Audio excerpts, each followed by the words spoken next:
The Tasmanian tiger is an animal that has captured the hearts and minds of many people from across the world.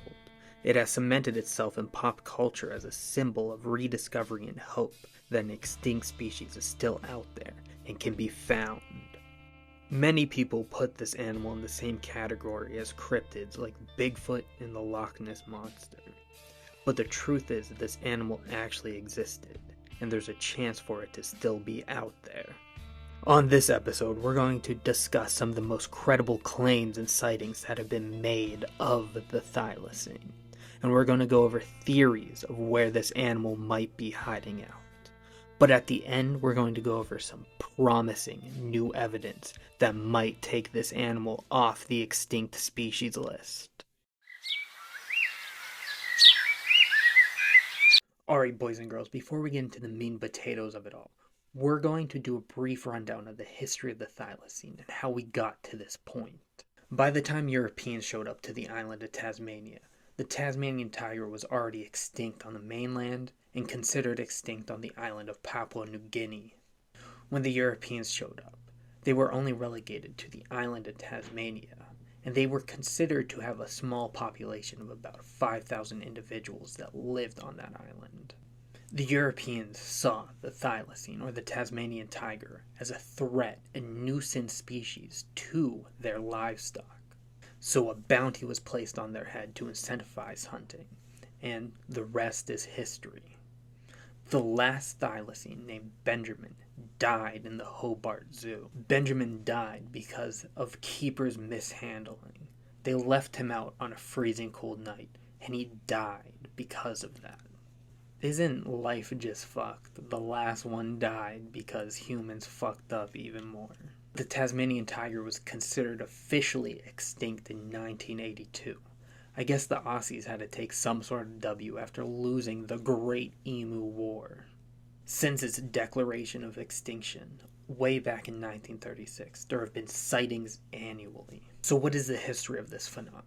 Some people still claim it to be around, and some people even claim to have damning evidence that this extinct animal still exists.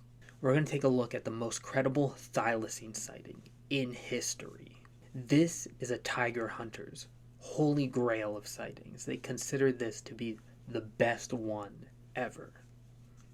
This is the Hans Naarding sighting. The reason this sighting is so exciting is because Hans Naarding worked extensively with wildlife. He had 15 years observing animals in Africa, and he worked in a bunch of wildlife services and natural parks. So this makes him a credible witness. He would know what animals are living in his own backyard. Hans Naarding is a bit of an outdoorsman. On a rainy March night in 1982 is when he saw this animal. By his account, he came face to face with a male thylacine. Naarding describes this night as ghastly. The wind was howling. The rain was horizontal. That's how bad it was. He's driving his Land Cruiser down a desolate road. Because of how violent this storm is, he pulls over and decides to sleep the night. He wakes at 2 in the morning. He shines his flashlight out to check his perimeters, and there he sees it. The male adult thylacine. He describes it as having stripes and a sandy coat. He describes the animal as being 4 to 5 years old. He turned to reach to his camera, and then this animal vanishes, never to be seen again. He kept his knowledge to himself as he didn't want the publicity. He kept it for 15 months to himself. Shortly after this, he left Tasmania because of all the publicity he's getting. Another interesting sighting comes from a pair of people, Joan Emberg and Take Buck. Much like Naarding, on a rainy night, they swerve past a mother thylacine and its baby. They screeched their car to a halt and spun it back around to see if their eyes were deceiving them. But the animals fled. This account is very interesting because that means there's still a remnant population that was breeding at this time, if these claims were to be true. Like I said, the Hans Naarding account is the holy grail for thylacine hunters. I'm not going to go through any other accounts because they're all kind of trash. They're all short and sweet. They see a glimpse and then it dashes off. I don't see any real point in covering them. We're going to take a look at a very interesting paper that was published last year in 2023. We're going to be looking at a paper that was published in the Journal of Science of the Total Environment. But this paper was very interesting in the claims that it made. They looked at over 1,200 sightings of the thylacine, ranked them as credible to not credible. They did this to try to pinpoint the true extinction point of the thylacine. Whoa, wardrobe change mid-video. How they decided which claims were least credible and more credible is they took in the background of the person. If they lived in Tasmania and they were an outdoorsman who would know the wildlife, they would be taken at more seriously and more credible. Whereas if they were a tourist who was there for 3 days and said they saw a fleeting glimpse of a Tasmanian tiger, they'd be taken as least credible. This paper concluded that the likely extinction date for the thylacine was in the 1980s, but it also said that there's a small chance that it was living on the island of Tasmania until the 2000s. That's big fucking news if that's true. There's a really small glimmer of hope. I bring this paper up to talk about the competing theories of where the thylacine may still be held out. The first theory is that it's still on the island of Tasmania. The second theory is it never went extinct on Papua New Guinea and is still hiding out in the bush. Theory number 1, Tasmania. The theory for Tasmania goes something like this. Populations of people are clustered in these specific areas, but there's still a bunch of untapped wilderness still to be searched. And if the 2000s date is to be taken credibly, there's still a chance there might be one or two popping about in the backwoods of Tasmania. Competing theory number 2, Papua New Guinea. This theory goes pretty much the same thing as Tasmania. There hasn't been a lot of scientific surveys done on the island, and there's still a lot of untapped forests to be found. We do know that their extant historical range does range up into the island of Papua New Guinea, and there's kind of a history for medium-sized carnivores to go missing and be refound.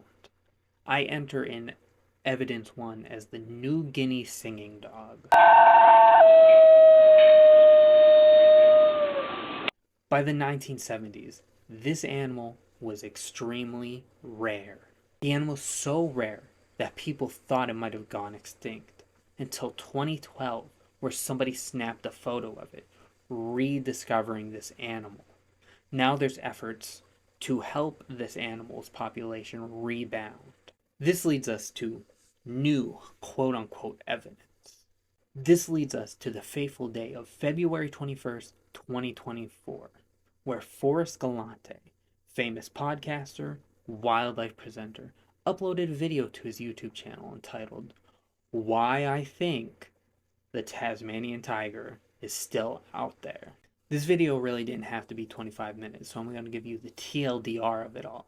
In this video, Forrest makes some very, very interesting claims. The story that Forrest tells is that he has a homie who likes to climb mountains. And this dude was climbing a mountain in Papua New Guinea, and he invited Forrest along. But he couldn't make it. But Forrest gave him homework to do. Forrest devised a little game where he had a bunch of different animals. He would have a rhino, a giraffe, a tiger, and then he would slip in a thylacine. Editing note. Forrest didn't put any crazy animals like rhinos or whatever. He put 6 native animals and 6 non-native animals that could be mistaken as, living in the island of Papua. And he claims that none of them saw or pointed out the wrong animals. And he wanted him to show this to the locals and see what animals were native there. This unnamed individual said that he did this game and they pointed out the thylacine. 6 photos the guys said they'd seen. They'd seen saltwater crocodiles, they'd seen tree kangaroos, they'd seen wallabies, whatever the other animals were, I don't even remember. And more than half the guides, I think there were 6 guides, 4 of which all said, I've seen this one, the thylacine. Which, if that's true, that's pretty big fucking news. Second part to this video is another person, a colleague working in Papua New Guinea. He asked them to do the same game. While this unnamed individual was doing work on the island, she came across word that somebody had a striped dog or a thylacine as a pet. Final editing, though, because my brain doesn't work and I'm fucking mentally challenged. This lady is not unnamed. Her name is Rose. I knew this fact. I had to re-record it because I lost half of my things. But I knew this fact. But for some reason, I don't know, my brain didn't work. She was working on the New Guinea singing dog. She worked at the University of Port Moresby. The person who had this animal in question lived a few villages away. So it would take this individual a few days to get there. By the time they got there, the dog was dead. So you know what they did? They ate it. Not only did they eat it, they threw its corpse on a fire. And this person was able to fish out a jawbone. This is where it gets a little suspect, boys and girls. During this time, Forrest Galante flashes on a picture of a jaw, but not the picture that was actually originally taken. What's with this gatekeeping? This would just be a net positive for the scientific community if the public had knowledge of what this photo looked like. But in the video, he claims this photo is being safeguarded by, people of authority, scientists and whatnot. That's really fucking stupid in my opinion. But who am I? I'm just a Cro-Magnon on the internet. This video is kind of trash, to be honest. It's all just a bunch of hearsay, which I would like to think is true, but we have no real first-hand accounts that any of this actually happened. He could have easily got on the dude who climbed the mountain, or the lady who went to the village and grabbed the jawbone. But for some reason, they're unnecessarily redacted. On the podcast, Forrest likes to complain about politics and science and getting in the way of, scientific help, helping endangered species and stuff. But he's playing politics himself with this. But the bureaucracy of science and the fact that this probably circled and they probably took the hair and within 6 weeks had an answer, and for 4 years and 11 months sat around talking about how to announce it and publish it and what to do, which is 4 years and 11 months of wasted time that they could have been actively trying to locate and save this animal. Hashtag release the photo.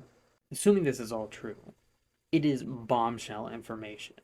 Now, I would like to say, I don't think anybody has malice or ill intent, nor am I insinuating lying. I just would like, more concrete facts and shit. An actual first-hand account of the people who were there. It would just make everything feel more concrete. Instead of it just being like, I know a guy who did this one thing this one time, And then this opens up a whole nother can of worms. Is there a point in it going through the de-extinction process? Not really, if we can still, give viable cloning data. We could make more that are actually one-to-one clones. I don't know. I don't get paid enough for this. In fact, I don't get paid at all for this. But thank you for watching my stupid-ass video. I don't know where to point. Like and follow for more, please.